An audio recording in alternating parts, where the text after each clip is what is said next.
My question this time is, should Christians answer questions that appear to be nonsensical distractions? For example, if God is all-powerful, can he make a rock so big that he can't lift it? Or can God make a square circle? And I have mixed feelings about how to answer this question, because sometimes the question is asked by people who are really flummoxed by this. This characteristically is when Christians ask the question, Christians who are committed to the notion of an all-powerful God, but at the same time think that these kinds of challenges seem to undermine it, and they don't know how to navigate in it.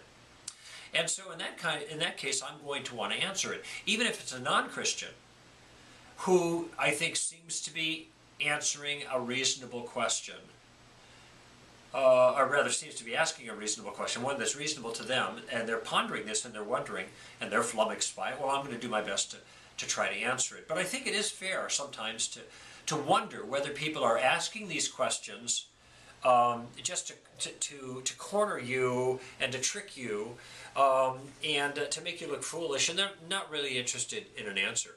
Probably in those circumstances I will give an answer too, but I'll want to go further and point out what I think is an intellectual dishonesty. That this isn't an attempt to really get a bona fide question answered. What this is an attempt to try to trip up the Christian.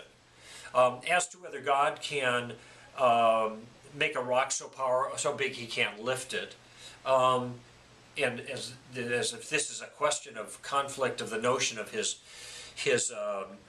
ability to do all things. But my response is that it's a nonsense question, because it's kind of like asking if can I beat myself if I had an arm wrestling match with my left hand against my right hand? Well, if I lost, then I'd win, and if I win, then I lost. I mean, you're pitting one capability that I have against another capability that I have, and you're treating me as if I'm two people when I'm only one. And by the same token, you're asking God to pick one thing of his power. Can God beat himself up? You know, so he wins, he loses if he does. I mean, this is nonsense. It's not helpful. Also, it's good to keep in mind with regard to the question of square circle, is that we're talking here about God's omnipotence. What omnipotence is not that God can do anything, but rather that God has all power to be able to accomplish anything that power can do. Omnipotence. There are some things that are not possible because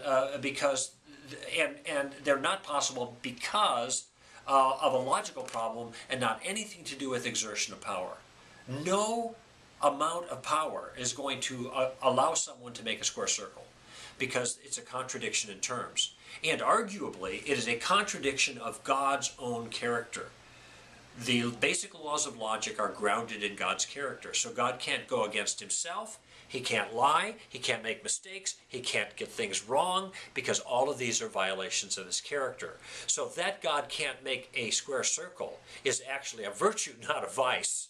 It is an expression of a capability, the consistency to do all logical things, not a liability that he can't do something that's logically impossible.